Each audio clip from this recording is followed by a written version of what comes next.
Hello student, in this video we will discuss on the next topic of this unit, that is the quinoid theory.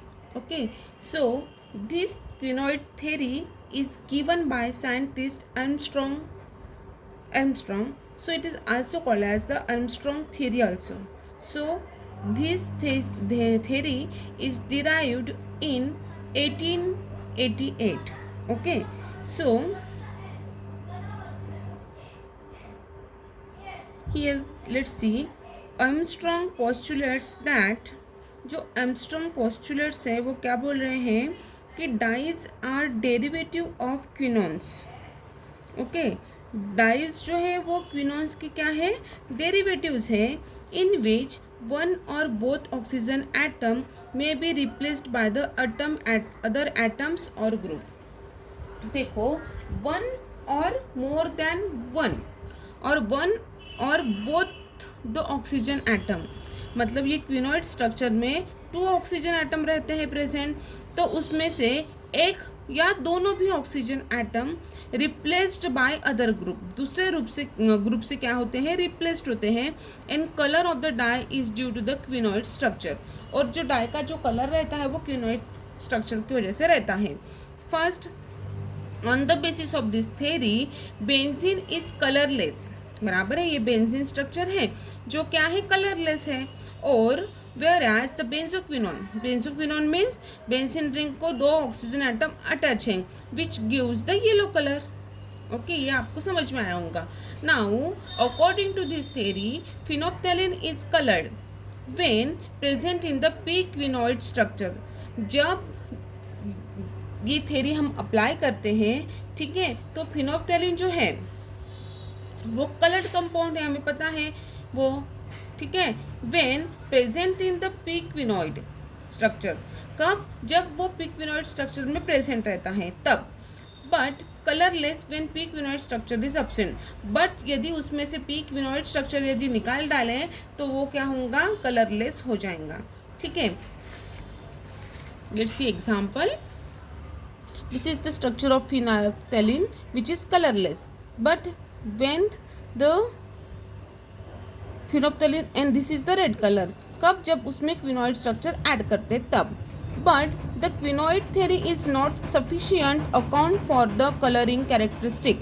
जो क्विनॉइड theory है वो colouring properties के लिए colouring की जो characteristics हैं उसके लिए वो सफिशिएंट नहीं है ऑफ ऑल द कंपाउंड्स, पूरे कंपाउंड्स के लिए. For example iminoquinone and the diiminoquinone both possess of quinoid structure even they are colourless. देखो, जो क्विनॉइड थ्योरी ने क्या कहा था कि यदि उसमें क्विनॉल का स्ट्रक्चर है, क्विनॉइड स्ट्रक्चर है, तो वो क्या है, तो वो कलरफुल, जो कलरलेस कंपाउंड है वो कलर में उसका क्या होगा, ये होगा, ट्रांसफर होगा, कलरिंग कंपाउंड बनेगा.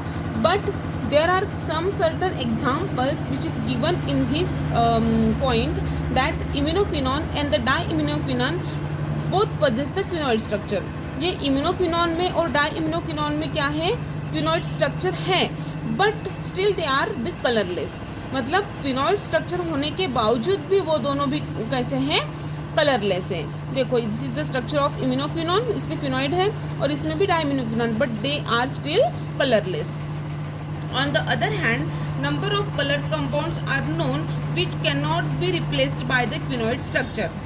दूसरी तरफ से हम यदि देखते हैं तो number of colored compounds are known which cannot be represented by the quinoid structure. देखो, दूसरी तरफ से हम देखते हैं तो number of colored compound जो है are known which are cannot be represented by the quinoid structure से वो represent नहीं करते हैं. जैसे डायएसिटिल है, क्या है, फुलविन है, एजोबेंजीन है. ठीक है. Now next point, the colour of the nitrophenol is explain on the fact that they exist as a mixture of following two tautomers. देखो, जो नाइट्रोफिनॉल का जो कलर है वो ये टोटोमेरेज के ऊपर डिपेंड है. ठीक है, ये स्ट्रक्चर है, ये टोटोमेरिज्म है, ठीक है। Importance of this theory, now अभी ये क्या है, इम्पोर्टेंस क्या है, इस थेरी का इम्पोर्टेंस यहाँ पे बताया है। This theory serves to explain the sample in the rational manners some of the importance empirical facts of dye stuff chemistry. Okay उसमें फर्स्ट है the majority of the coloured organic compounds and dyes in particular can be presented in quinoid form. मतलब कुछ जो majority coloured organic compounds हैं और dies हैं वो क्विनोइड के फॉर्म में उन्होंने रिप्रेजेंट किए हैं। But many dyes are sensitive to the conversion of the yellow. But कुछ जो ऐसे डाइज हैं जो सेंसिटिव है, ठीक है, जैसे P benzoquinone plus colourless hydroquinone. ये देखो पी बेंजोक्विनोन जो है वो क्या है, येलो है, बट हाइड्रोक्विनोन क्या है, कलरलेस है, ठीक है। यहाँ पे रिडक्शन हुआ है, colourless product of the reduction. Okay मतलब ऐसे ज़रूरी नहीं है, यहाँ पे देखो कि क्विनोइड स्ट्रक्चर है तो वो कलरफुल ही होगा। For example the conversion of the blue indamine to the colourless diaminophenylamine. Okay ये देखो स्ट्रक्चर, इसमें रिडक्शन किया है, इंडामाइन का रिडक्शन किया है तो डाइअमाइनो डाइफिनिलअमाइन मिला है। जो ब्लू कलर का इंडामाइन था वो रिडक्शन होने के बाद क्या हुआ, कलरलेस हुआ, ठीक है। Still there is presence of the quinoid group. The quinoid hypothesis leads to the distinction to be anticipated between the ortho and paraquinoid। देखो जो क्विनोइड हाइपोथेसिस है उसमें leads to distinction anticipated between the ortho and paraquinoid के structure पे ऊपर depend था। The leuco compounds of the some of the group of dyes for example acridine are readily reoxidize even by the atmospheric oxygen. लेकिन कुछ ऐसे compounds थे वो क्या हुए, रीऑक्सीडाइज हुए प्रेजेंस ऑफ ऑक्सीजन की वजह से, ठीक है। This are the importance of the these are the application of this theory. Thank you. And this is important one as per exam point of view, and this is very simple and easy. Thank you.